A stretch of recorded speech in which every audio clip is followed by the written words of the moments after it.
Chris Hipkins. Thank you, Mr Speaker. To the Prime Minister, does he stand by all of his government's statements and actions?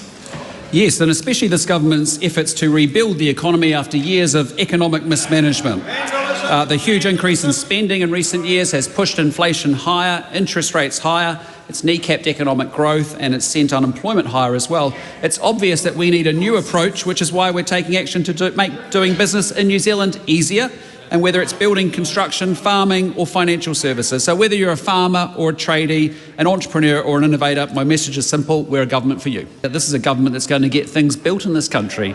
We don't believe in phantom projects.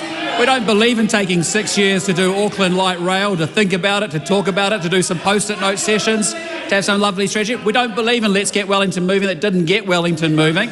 We don't believe in Lake Onslow, which was a phantom post-it note idea as well. We believe in getting things done in this country. We're going to build a 30-year pipeline of proper projects, not just ideas, and we're going to get things done. Supplementary. Has he asked for an estimate of the economic impact on the building and construction sector of the government's decision to stop, pause or defer projects like school rebuilds and upgrades, hospital rebuilds and expansions, roadworks, water infrastructure improvements and public transport investments? If not, why not? Well, what I'd just say to that member is the school infrastructure and buildings program was a very interesting one to be inheriting coming into government, because it's lovely again to go off and say the words, but you actually have to follow up with a plan, and ideally you've got to have the money there to do it.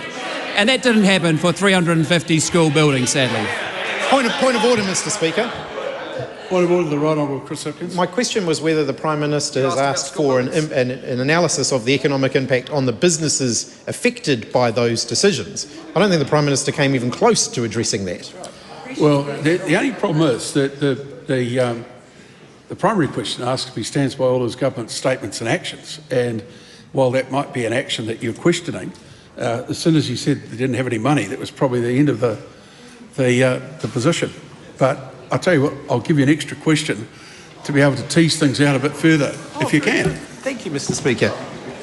Supplementary question, Right Honourable Chris Hipkins. Does he plan to provide local authorities with the resources they need to bridge the infrastructure gap they currently have, or will he continue to leave them, as the industry told his government, quote, in challenging financial predicaments, with a lack of funds or a need to await direction or decisions from central government before proceeding with planned works?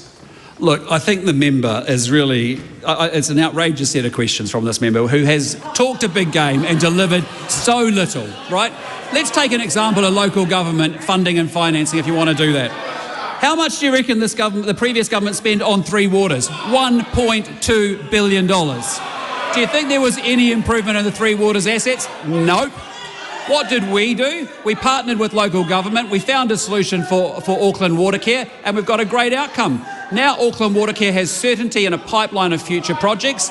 Auckland Council has $800 million to spend on other infrastructure. We have plans. We don't just do bumper stickers and slogans. We get things done. Right Honourable Winston Peters. But I asked the Prime Minister as to whether or not his government's plan is to build on a claim that was made yesterday by Mr Hipkins that the last Labor government had built more houses since the 1960s, or was that a totally baseless claim from him, and it's as shallow as most of his statements? Or what I can say in the answer to that member's question is that Kāinga Ora debt went up $10 billion. The social housing wait list went up 4 times. House prices went up, I think, over 50%, and average rents went up $180 a week. So either way you look at it, the previous Labor government failed on housing. If his plan is so successful, why are 70% of building and construction firms expecting to see increased attrition over the next 12 months because of his government's inability to provide certainty to the sector? I'll just say, it's quite outrageous. You had 6 years in government and you did nothing. You drove inflation up, you drove interest rates up, you put the economy into recession for 4 of the last 5 quarters, and you have the audacity to ask me economic questions. Give me a break. Question. Supplementary question. Will he adopt the infrastructure sector's suggestion that the government pursue an accelerated and immediate package of renewals work, particularly in the water and transport sector, to bridge the gap, retain essential skills and knowledge within the New Zealand border, and attract top-tier infrastructure construction talent to New Zealand? Son, you're on the wrong question. Look, I just say to you, to the member, that there is 62,000 potholes that we inherited from the previous administration. We're working very hard on renewals and maintenance, and importantly, we're working on a 30-year pipeline of proper infrastructure projects, not post-it note ideas.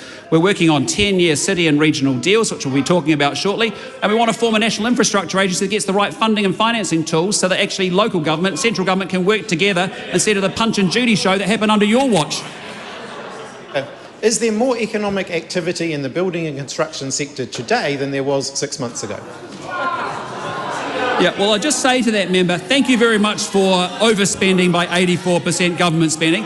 Thank you for driving up inflation to record highs. Thank you for driving up interest rates to record highs. Thank you for putting the economy into recession for 4 of the last 5 quarters. And thank you for raising unemployment. No wonder construction firms are doing it tough, as are many, many New Zealanders. And wait for the budget tomorrow, delivered by an excellent finance minister, to find out how you run an economy. Point of order, Mr. Speaker.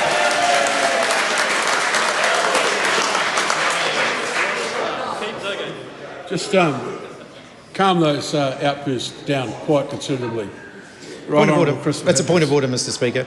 Mr. Speaker, I'd like you to review this question exchange, because every... I'll tell you what, points of order are heard in silence, and everyone in the House will observe that. Mr. Speaker, because every question that I asked the Prime Minister was about his government and the actions taken by his government, and every answer didn't address the question by talking about his government, talked about the previous government. Now, while I accept that question time is a robust exchange, the Prime Minister should at least make some effort. This is a big issue. The building and construction sector have written to the government with a list of concerns that I think are legitimate concerns that they deserve to have answers on, and I have raised some of those in the House today. I don't think it's unreasonable that the Prime Minister should address the actions of his government rather than the previous government. He has been the Prime Minister for over 6 months now. I will review it, but in the light of the primary question itself.